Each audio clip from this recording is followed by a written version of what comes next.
Well, he's the president of Nigeria, and I'm a Nigerian. He's also the leader of APC, and I'm a member of the APC. I also had the rare honor and privilege of being a chairman when he was in the second term of his election.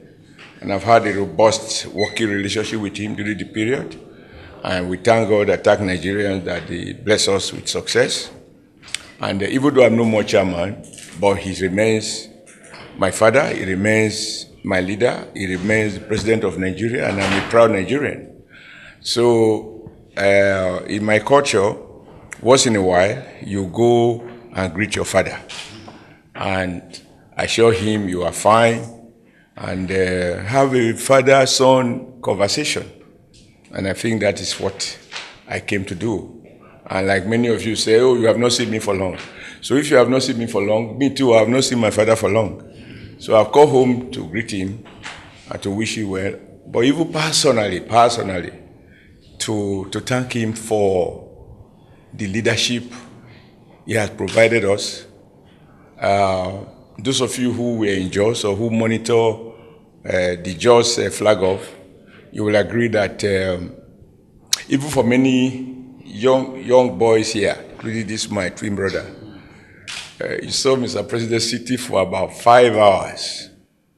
5 hours, not going to use the washroom or whatever. I mean, that is showing of leadership, commitment, and concern to the party. He could have said he's doing his second term, so he's not going to go and dissipate energy and all that. But you saw what he did, which shows that he's truly our father, you know. And as a member and one of his children, I thought I should come and say thank you. Not on behalf of the candidate. Candidate has already, and he knows how to thank him. But as a member, also as a son. You remember that when he came to Benin, when I was governor, I said, I came into politics as an orphan. I became a governor, and I was being harassed and intimidated by the then federal might under PDP. But thank God, by the time I was exiting at the end of my 8-year tenure, I had a father. So I came as an orphan, and I was living as a father. And I was fulfilled. And as if to give meaning to that, he supported my being chairman of the APC. You know, people know of when things are not perfect, like how I left. They will never understand how in the first place I became the chairman. It was courtesy of his appreciation of my person, small as I am. And that's why I did the campaign outside Abuja. And he did most of the campaign for me, so I can never forget that.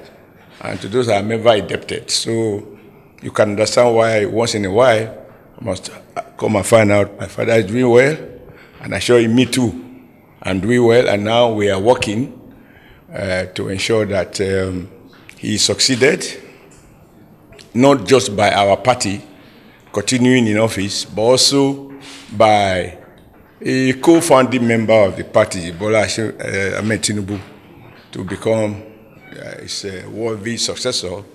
And that for me will be good for Nigeria, and I'm fully involved in that project, as you know. So that's it. As the Tinubu Shetima presidential project, how far so far? I think it's going very well.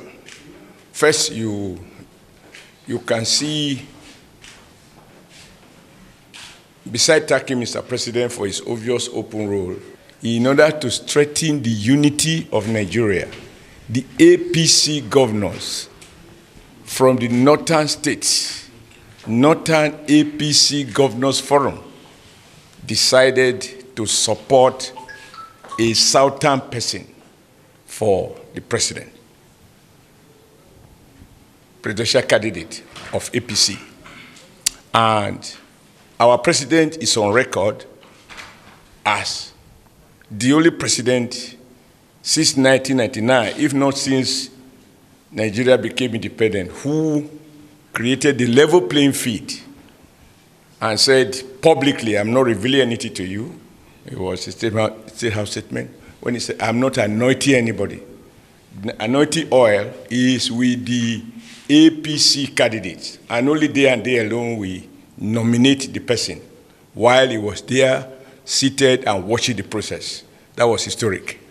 So the report, the significance of this, when you say whether we are doing well or not, is that whereas APC northern governors took that decision that let presidency go to the south, PDP, on the other hand, that has rotation in their constitution, some individuals there who put their interests above national consideration decided not only in breach of their party constitution, but even in breach of the understanding they had among themselves that they must contest.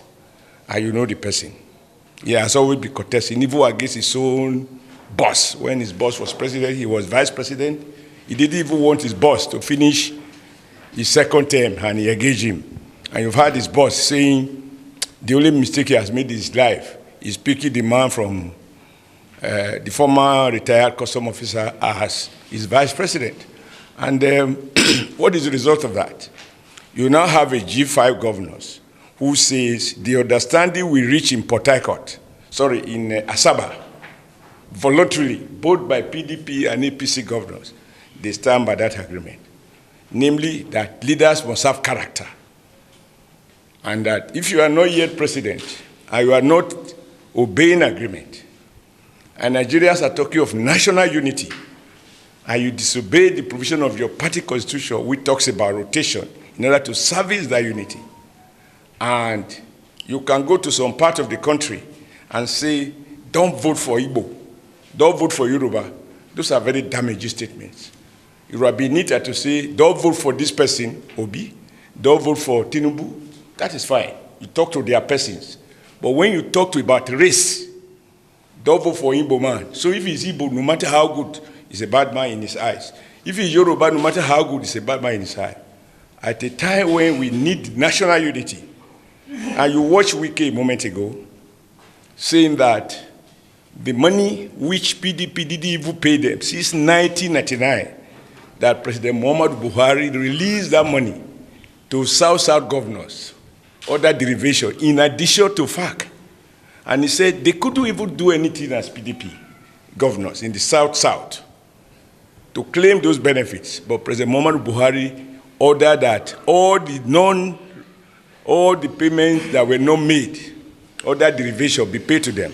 And we can say this is what is using now to work. And other South-South governors, you also confess that President referred to them what PDP had denied them. I mean, so if you then ask me how we are doing very well.